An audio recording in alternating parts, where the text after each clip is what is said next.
ये आकाशवाणी है। अब आप लवली निगम से समाचार सुनिए।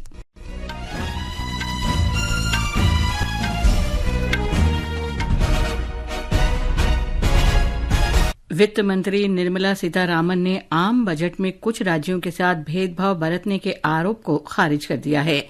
आज राज्यसभा में शून्यकाल के दौरान उन्होंने आरोप लगाया कि कांग्रेस के नेतृत्व से विपक्ष लगातार ये धारणा बनाने का प्रयास कर रहा है कि विपक्षी दलों वाले राज्यों को बजट में कुछ नहीं दिया गया। उन्होंने कहा कि अगर किसी विशेष राज्य का उल्लेख बजट भाषण में नहीं है तो इसका मतलब ये नहीं है कि केंद्र सरकार की योजनाओं का लाभ उन राज्यों को नहीं मिलेगा। आज सवेरे सदन की कार्यवाही शुरू होते ही विपक्ष के नेता मल्लिकार्जुन खड़गे ने इस मुद्दे को उठाते हुए आरोप लगाया कि केंद्रीय बजट सरकार को बचाने का प्रयास था। उन्होंने कहा कि विपक्ष इसका विरोध करेगा। श्री खड़गे ने यह भी कहा कि विकास कैसे होगा जब बजट ही संतुलित नहीं है। बाद में विपक्षी दलों ने सदन से वॉकआउट भी किया। उधर लोकसभा में भी इसी मुद्दे पर विपक्षी सदस्यों ने सदन से वॉकआउट किया।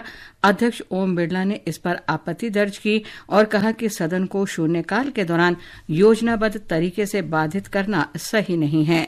संसदीय मामलों के मंत्री किरेन रिजिजू ने भी विपक्षी सदस्यों के व्यवहार पर सवाल उठाया। उन्होंने कहा कि सर्वदलीय बैठक के दौरान सभी दलों के नेताओं ने सदन की सुचारू कार्यवाही चलाने पर सहमति व्यक्त की थी। उन्होंने कहा कि प्रश्नकाल के दौरान विरोध प्रदर्शन उपयुक्त नहीं है। सूचना और प्रसारण मंत्री अश्विनी वैष्णव ने कहा है कि सरकार देश के लोकतंत्र को खतरा और समाज में विभाजन पैदा कर सकने वाली सभी झूठी और भ्रामक सूचनाओं के प्रसार पर अंकुश लगाने के हर संभव कदम उठाने के लिए प्रतिबद्ध है। उन्होंने आज लोकसभा में एक लिखित प्रश्न में ये जानकारी दी। उन्होंने कहा कि सरकार के पास विभिन्न माध्यमों पर प्रसारित होने वाली फर्जी खबरों से निपटने की वैधानिक और संस्थागत व्यवस्था मौजूद है। श्री वैष्णव ने बताया कि सूचना और प्रसारण मंत्रालय के पत्र सूचना कार्यालय ने नवंबर 2019 में केंद्र सरकार से संबंधित झूठी खबरों का खंडन करने के लिए तथ्य जांच इकाई का गठन किया था। उन्होंने बताया कि 2021 से 2024 के दौरान भारतीय प्रेस परिषद ने महाराष्ट्र से संबंधित फर्जी खबरों की 5 शिकायतों का निपटारा किया था।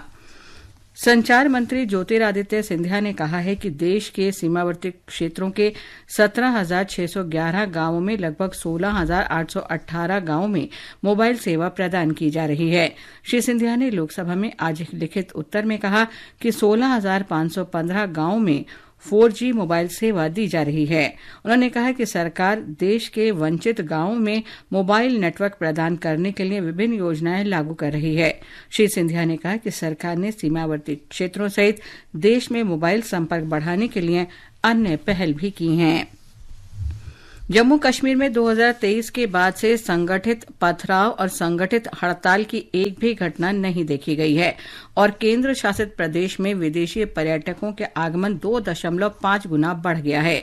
अनुच्छेद 370 को निरस्त करने के बाद जम्मू कश्मीर में कानून और व्यवस्था परिदृश्य में उल्लेखनीय सुधार देखा गया है। आज राज्यसभा में एक लिखित उत्तर में गृह राज्य मंत्री नित्यानंद राय ने कहा कि अनुच्छेद 370 को निरस्त करने के बाद केंद्र शासित प्रदेश जम्मू और कश्मीर ने शांति, प्रगति और समृद्धि का युग देखा है। स्कूल, कॉलेज, विश्वविद्यालय, अस्पताल और अन्य सार्वजनिक संस्थान पिछले 4 वर्षों के दौरान बिना किसी हड़ताल या किसी भी प्रकार की गड़बड़ी के बिना कुशलतापूर्वक काम कर रहे हैं। बेहतर कानून और व्यवस्था के कारण जम्मू और कश्मीर में 2023 में 2.11 करोड़ पर्यटक घूमने आए। सर्वोच्च न्यायालय लंबित मामलों को निपटाने और सौहार्दपूर्ण समाधान के लिए 29 जुलाई से 3 अगस्त 2024 तक विशेष लोक अदालत का आयोजन करेगा। ये पहल सर्वोच्च न्यायालय के स्थापना के 75वें वर्ष में एक मील का पत्थर है। भारत के मुख्य न्यायाधीश DY चंद्रचूड़ ने उन नागरिकों से इस पहल से लाभ उठाने की अपील की है जिनके मामले शीर्ष अदालत में लंबित हैं। श्रीलंका में महिला एशिया कप क्रिकेट में बांग्लादेश ने मलेशिया को 192 रन का लक्ष्य दिया है। ताज़ा समाचार मिलने तक मलेशिया ने 6 ओवर में 2 विकेट पर 26 रन बना लिए हैं। इसके साथ ही ये समाचार बुलेटिन समाप्त हुआ।